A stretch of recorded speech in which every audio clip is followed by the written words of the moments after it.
Bonjour, bienvenue sur le bassin d'Arcachon. On va aujourd'hui changer totalement de registre par rapport à ce que nous avons fait les semaines précédentes. Nous allons rencontrer un artiste et je vais vous parler un petit peu de ses chansons.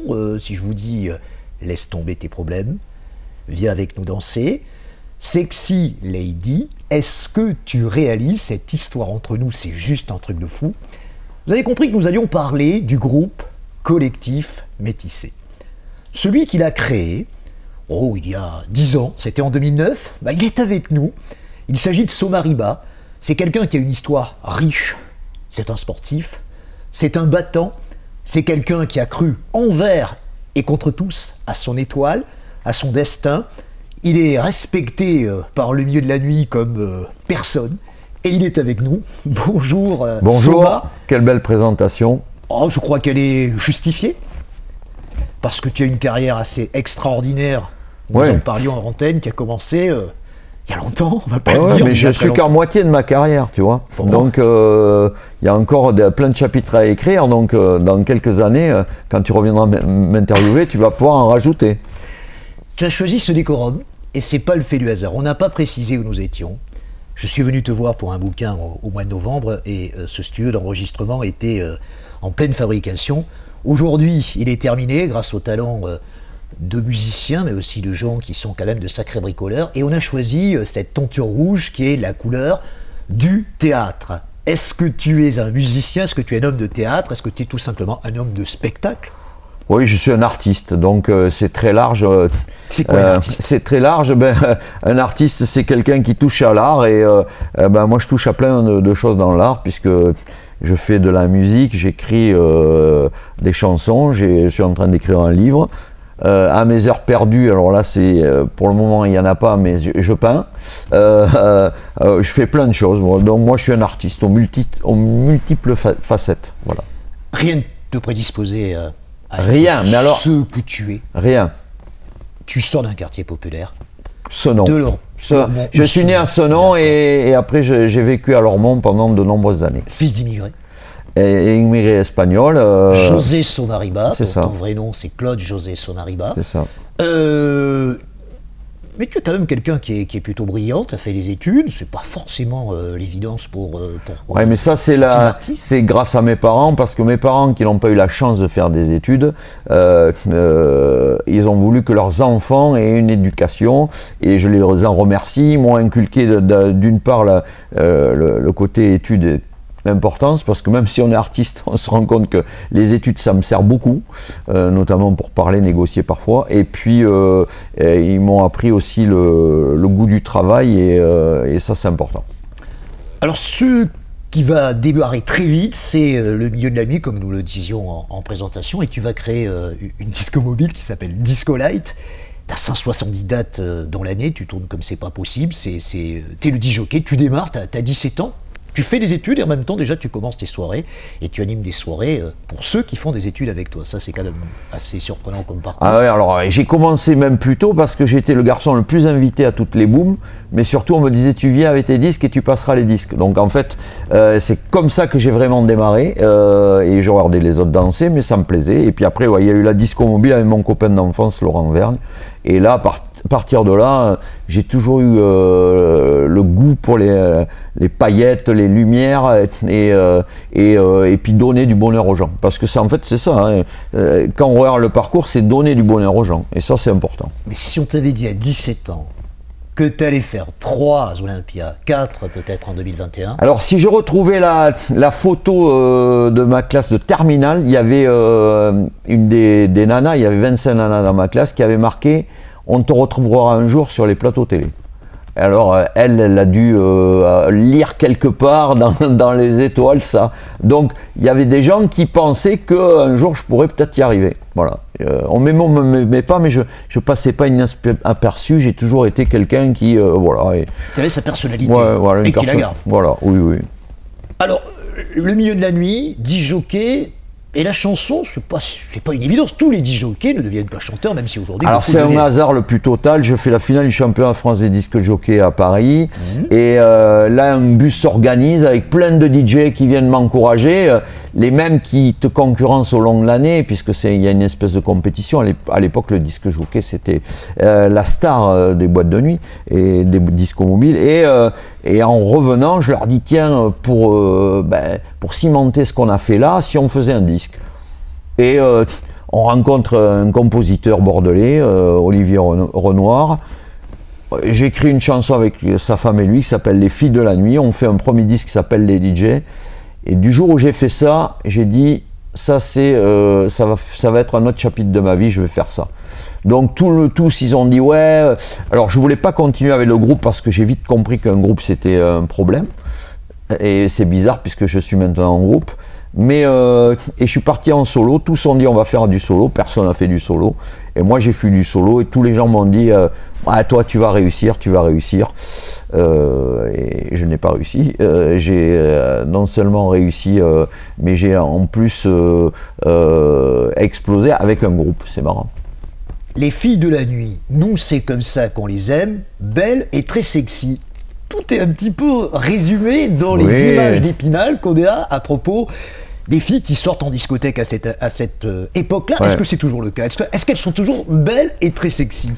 Oui, moi je pense qu'il y a ce côté quand même belle et sexy, mais les mœurs ont changé, les choses ont changé, et effectivement on voit moins de l'importance des boîtes de nuit sur le côté belle et sexy, mais si, il y a encore des très belles... je fais des shows en discothèque encore avec le groupe, et effectivement je trouve qu'il y a des belles filles et sexy. Ouais, c'est une belle image. On ne peut pas parler de Soma Riba sans parler de cette extraordinaire aventure du collectif Métissé qui commence en 2009, et je sais que c'est un homme célèbre qui t'en donne l'idée, Francky Vincent pour ne point le citer. Tout le monde le connaît, il passe au Macumba et il te dit tiens, si on faisait un collectif d'artistes. Alors c'est curieux parce que normalement un artiste c'est quelqu'un qui joue pour lui. Toi tu vas jouer collectif, sans faire de mauvais jeu de mots, puisque je sais que tu es sportif. Ouais. Ça démarre comme ça, c'est ça? Alors, ça démarre pas vraiment comme ça, mais un peu comme ça. Donc, tout le monde me disait, tu vas réussir en solo, et en fait, je n'ai pas vraiment réussi, j'ai fait des succès d'estime. Et un jour, je fais une chanson que j'envoie à une maison de disques, parce que j'ai un pote qui est devenu patron d'une maison de disques, et il me dit, qu'est-ce que tu fais? J'ai fait une chanson. Franck de Coudin, je lui envoie la chanson et il me rappelle, il me dit c'est un tube ta chanson, comment s'appelle ton groupe? Et là je suis coincé puisqu'en fait c'est vrai que j'ai fait intervenir plein de gens dans cette chanson, il y a plein de voix, il n'y a pas que ma voix, mais c'est pas une chanson de groupe. Mais je me dis, s'il me dit ça, c'est qu'il attend un groupe, donc on va pas le décevoir. Et je lui dis écoute, j'ai plusieurs noms, mais je me suis pas encore décidé. Il me dit décide-toi vite parce que demain il faut que tu m'envoies le nom, je vais te faire une proposition pour ton morceau et ton groupe. Donc dans la nuit, j'ai cogité et j'ai pensé à ce que m'avait dit la semaine d'avant Francky Vincent, en me disant, c'était l'époque de Dealer de Zouk, où il y avait Jacob Desvarieux, il y avait Passy qui avait créé des collectifs, c'était vachement sympa. Et c'est comme ça qu'il m'avait dit on devrait créer un collectif d'artistes. Et j'ai pensé à sa phrase et je me suis dit, dans ce groupe-là, il y a des gens de tous horizons, c'est le métissage, je vais appeler ça collectif métissé. J'ai donné le nom à Franck de Coudin, il m'a dit, c'est génial, mais il me dit, quel nom génial.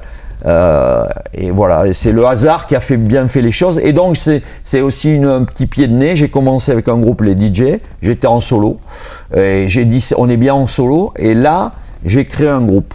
Bon, la seule différence, c'est que le groupe, c'est moi qui l'ai créé, qui le façonne, et surtout, j'ai fait un groupe très large, avec des personnes interchangeables. Tout le monde doit être interchangeable, c'est-à-dire que s'il y en a un qui veut aller faire une carrière solo, ou arrêter, ou faire une pause, comme Rod qui a fait une pause, ou comme ça, ils peuvent. Parce que, bien sûr que les fans, ils ont leur préféré, mais il faut que ça soit un groupe, où c'est comme une équipe de foot. C'est-à-dire que quand un joueur part d'une équipe, l'équipe de foot, elle continue à jouer, quoi. Absolument. Et Chico et les Gypsy m'avaient fait cette remarque un jour en me disant, la première fois que j'ai changé mon premier chanteur, on m'a dit c'est fini, et puis non. Il me dit, en fait, voilà, il faut que... Et dès que je vois quelqu'un qui peut correspondre au groupe, j'essaie de l'intégrer. parce que ça permet, même si la personne reste pas longtemps, ça peut peut-être permettre, et puis ça fait une émulation aussi, ça régénère, on peut pas rester toujours sur les acquis. Et tu vas découvrir des talents extraordinaires, à l'image bien sûr du plus connu d'entre eux, c'est Willy William, qui fait un véritable carton en 2015 avec son morceau Ego, qui a été vu des centaines de millions de fois dans le monde, hein, je raconte pas de bêtises. Il y a aussi beaucoup de jockeys dans ce groupe, en particulier DJ Fou, qui est au début de votre aventure, Michael Vigneault, qui est cet accordéoniste extraordinaire, hein, qui est de Saint-Pierre-de-Mont, qui se trouve à côté de Langon. Donc tu découvres des talents exceptionnels qui se fondent dans le collectif, mais qui peuvent reprendre, s'ils le veulent, une carrière individuelle. Ça, c'est quand même, je dirais, un talent à toi, de découvrir des gens. Oui, oui. En fait, de toute façon, comme tout dans tout domaine, je pense qu'il faut être bien entouré. Je veux dire, si on est tout seul, à un moment, on peut pas. Et il faut essayer de trouver les talents et tout. Donc, je suis toujours en recherche. C'est pour ça que quand on m'envoie des morceaux, quand j'écoute tout, je regarde, parce que je regarde l'univers des gens et je me dis parfois, peut-être que ou peut-être pas. Il y en a qui ont fait des passages très brefs pour plusieurs raisons. Mais c'est vrai que j'essaie. Ouais, Willy, par exemple, que j'ai eu il y a 2 jours et qui me fait écouter des titres en me disant qu'est-ce que t'en penses, il a été numéro 1 mondial et qui me demande encore mon avis, ça me fait plaisir, quoi, tu vois. T'es instinctif. Oui, oui, tu sens les choses. Ah oui, oui, je sens les choses. Des fois, j'ai le nez bouché. C'est un talent, ça aussi. Oui, des fois, j'ai le nez bouché, je dis, mais ça m'a. En règle générale, quand je sens un truc, c'est qu'il y a quelque chose, quoi, tu vois. Tu sens le talent, mais t'aimes les relations humaines aussi. Oui. On le sent. Oui. Quand on te rencontre. En ce qui concerne donc cette période du moment, qui était une période un petit peu difficile, on ne va pas en parler trop longtemps, mais on est bien obligé de le faire. Et si nous sommes là aujourd'hui, c'est que malheureusement, tu es à l'arrêt, forcé, pas de tournée, pas de discothèque, puisqu'elles sont fermées. Ça doit être très compliqué pour tous les groupes, ça l'est aussi pour quelqu'un comme toi qui n'a pas arrêté de tourner l'été depuis des années et des années. Comment tu vis cela actuellement ? Alors, j'ai des hauts et des bas, mais mes bas, ils sont très, très brefs. Et puis, moi, je me suis réfugié dans le travail en me disant que c'était un mal pour un bien. Donc, j'ai travaillé les choses où j'étais faible, notamment les nouvelles technologies, le web, le streaming et tout ça. Pourtant, tu maîtrises bien ça, Facebook. Je maîtrise. 200 000 Ouais, mais je maîtrise. On maîtrise jamais bien. Et puis il y a TikTok qui est apparu, qui est un nouveau truc que tout le monde maîtrise pas et que je commence un peu à maîtriser. Il y a plein de choses. Donc là, je me suis vraiment focalisé là-dessus. Et puis j'ai continué à écrire parce que je sais que c'est sûr que c'est dur, c'est une année difficile, mais qu'il va y avoir de meilleures années. Donc je me projette, je regarde vers devant. Moi j'ai toujours, en fait, quand j'avais la boîte de nuit, je faisais une réunion au mois de juin et je disais à mon équipe, c'est déjà la rentrée. Ça peut paraître bizarre, mais c'est comme ça. Et ce qui est exactement pareil, la semaine dernière, où il y a 10 jours, on parlait avec Universal, et on parlait de la rentrée, parce qu'il faut se projeter vers l'avant. Donc moi, je me projette toujours vers l'avant, et voilà. Donc j'en ai profité pour me remettre en question, pour travailler mon physique, pour travailler lancer ma chaîne YouTube Laisse tomber tes kilos. Alors, on va en parler. Et voilà, j'en ai profité pour reprendre l'écriture de mon livre parce que là, j'ai décidé qu'il fallait qu'il sorte à la rentrée. Je me suis, comme a dit notre président, je me suis pas réinventé parce que pour moi, se réinventer, c'est se remettre en question, ni plus ni moins. Et c'est ce que j'essaie de faire régulièrement. J'y arrive pas tout le temps, mais voilà. Donc je l'ai vécu mal parce que la scène me manque, moi c'est mon ADN, c'est vraiment ça, mais je me dis que je vais y revenir à un moment, donc c'est juste, c'est comme si tu es au sport, tu te blesses, et tu sais qu'à un moment tu vas revenir parce que tu vas te remettre sur pied, voilà c'est tout, et puis je me suis réfugié dans le boulot et je bosse beaucoup, et je me suis ressourcé, et puis j'ai aussi profité de ma famille. Je pense que j'ai jamais fait autant de repas. En 2 mois, j'ai fait plus de repas de famille qu'en 10 ans, quoi. Ouais. Parce que quand on m'a invité, j'ai plus de raison de refuser. Et surtout, ça te permet aussi de te dire, avec du recul, voilà, les gens ne sont pas éternels, donc profitons. Et puis mes enfants, que je regarde un peu plus grandir que quand je suis en tournée. Soumariba deviendrait-il sage avec l'âge ? Du tout. Pas non, du tout. Du tout. Non, je suis pas du tout sage. Tu m'as dit il y a quelques mois, le plus fou du collectif métissé, c'est encore moi. Oui, est-ce que c'est vrai ? C'est toujours ça. Et puis les gens, alors comme j'ai un côté un peu machin, il soupçonne pas ce qu'il y a en moi, mais je suis complètement dingue, oui. Et j'ai encore des dingueries qui me traversent l'esprit, parce qu'en fait, comme je suis un mec avec des idées, c'est être un peu dingue quelque part, parce que les idées, certaines, j'essaie de les mettre en... j'ai trop d'idées, et je peux pas tout mettre en action. Alors il y a une évolution musicale du groupe Collectif Métissé, parce qu'au départ c'est dancehall, c'est évidemment, comme tu dis, la musique un petit peu soleil. J'ai remarqué avec le dernier album qui s'appelle Fiesta Collectif Métissé, je suis pas sûr que je le dise dans Collectif Fiesta Party. Collectif Fiesta Party. Ouais. Qui avait une évolution un petit peu hispanique, qui avait commencé en 2019. Alors Kuduro, d'ailleurs, je crois qu'il y avait un Portugais qui s'appelait Lucenzo qui l'avait chanté Danza Kuduro. Qu'est-ce que c'est Kuduro? C'est quoi exactement? C'est une danse. Oui. C'est une danse comme le Madison. Et en fait, moi, depuis 10 ans, le succès de Lucenzo, puisqu'il est sorti un an après nous, et qu'il était dans la même maison de disques et qu'il est bordelais. En plus, c'est vrai. Donc, je faisais que dire. Je ne comprends pas qu'il n'y ait pas d'autres titres Kuduro, qu'il n'y ait pas eu un courant Kuduro. Donc, 2 ou 3 fois, je lui ai demandé s'il ne voulait pas faire un truc et il m'a dit non, moi le Kuduro pour moi c'est fini. Et l'année dernière, j'ai dit je vais faire du Kuduro l'année prochaine. Donc, pour ne rien te cacher, le directeur de ma maison de disques, il m'a un peu ri au nez. Et même quand il a écouté le morceau, mais quand même la semaine dernière, quand il a eu les résultats, il m'a dit, je t'avoue que je me suis trompé, tu m'as dit sous toutes les coutures que c'était vraiment une bonne idée, et il me dit c'est une bonne idée.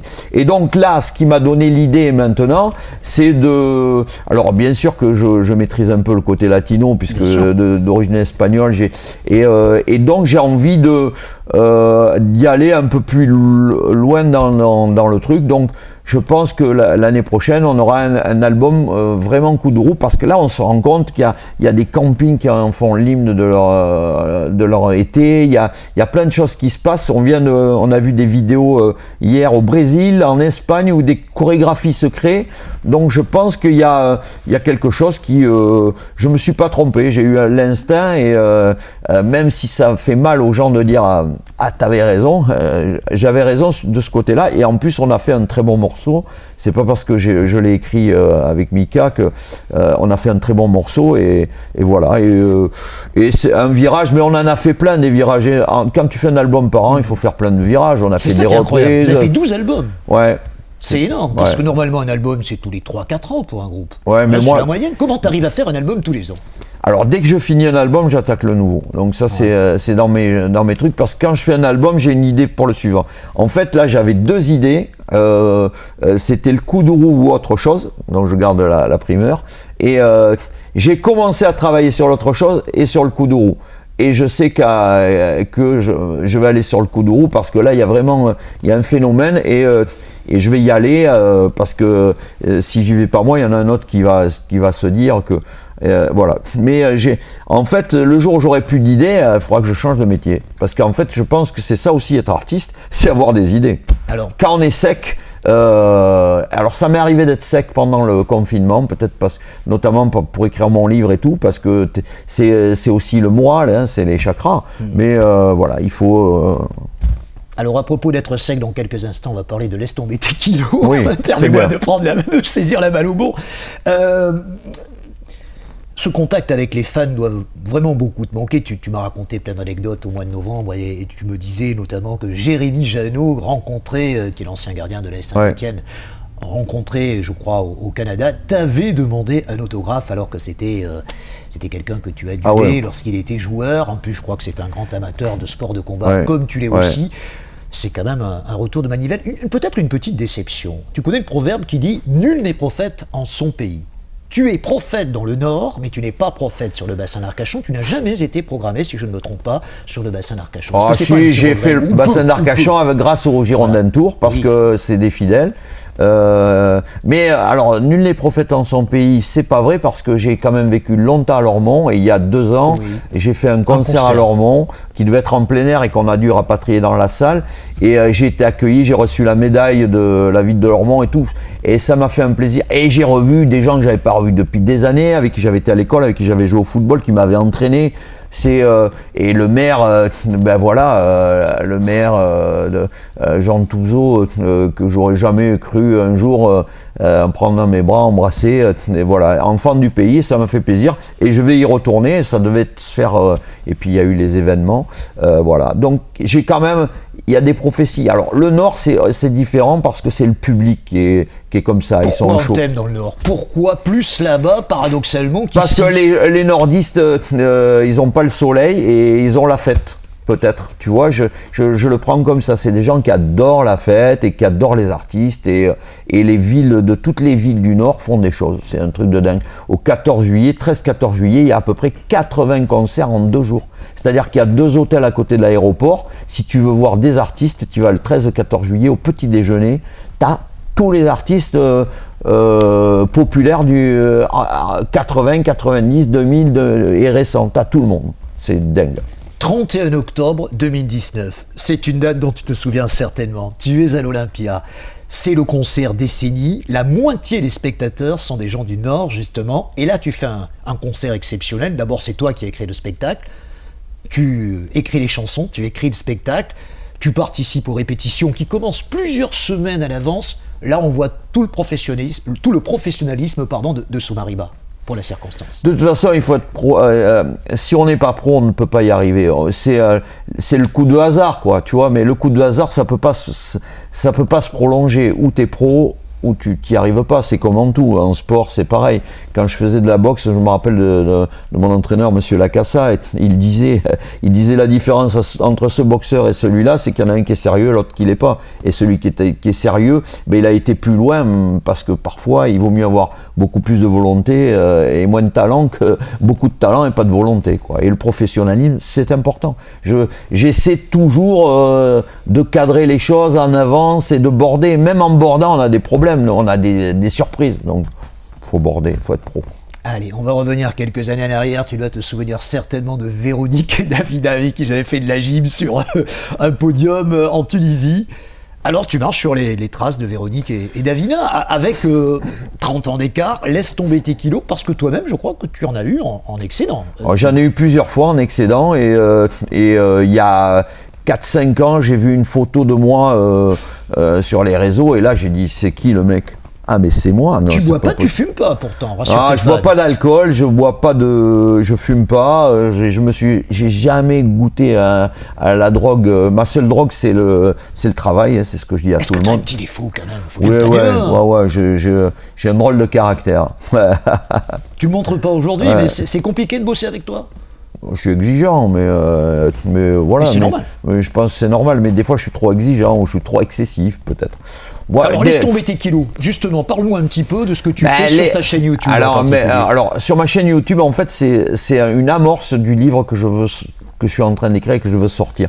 Parce que je pense que la vraie chose, ça sera un vrai bouquin avec mon expérience, parce que là, je leur donne un accompagnement, c'est-à-dire 15 minutes de sport, c'est rien, parce qu'il ne faut pas faire que 15 minutes de sport, mais c'est un bon début pour quelqu'un qui n'en a jamais fait. Donc ça, c'est important. Il faut commencer, comme j'ai expliqué à mon fils qui l'autre jour me disait je voudrais faire des abdos papa, je lui dis tu commences tous les jours en faisant 10 abdos et la semaine prochaine, tu en feras 11. Commence pas en faisant 15, même si tu penses que tu peux les faire. On y va progressivement. Donc ma chaîne YouTube, c'est un accompagnement et en fait, c'est un teasing pour le livre qui va sortir. Et dans le livre, il y aura mon expérience. Alors comme je dis, je l'ai fait, vous pouvez le faire. Et surtout, je suis pas docteur, mais je vais donner ma méthode. Alors je m'appuie des fois sur des choses que j'ai lues de certains docteurs que je cite, mais après le reste, ce n'est que mon expérience. Voilà, que j'ai acquise en étant en contact de quelqu'un dont c'est le métier qui s'appelle Eric Montes, qui m'a un petit peu mis le pied à l'étrier. Que j'ai rencontré en novembre. Mais la vérité, elle est que après c'est mon expérience. Donc et puis un jour je cherchais un nom et tu vois c'est toujours les artistes qui me trouvent des idées. C'est Émile Vandelmer, le chanteur de Gold qui a émis les images. Je disais je suis en train d'écrire t'as qu'à l'appeler ta chanson Laisse tomber tes problèmes, tu l'appelles Laisse tomber tes kilos. C'est génial. Et c'est comme ça que c'est parti Et j'ai fait ça et c'est génial parce que il avait même chanté laisse tomber tes kilos, tu vas pouvoir te promener en maillot. Enfin, il a sur l'air, c'était marrant, tu vois. Mais l'idée de suite, bim bam boum, et c'est vrai que voilà. Mais c'est mon expérience. Quand je montre une photo avant après, je dis aux gens, bah écoutez, c'est pour ça. C'est pas du blabla.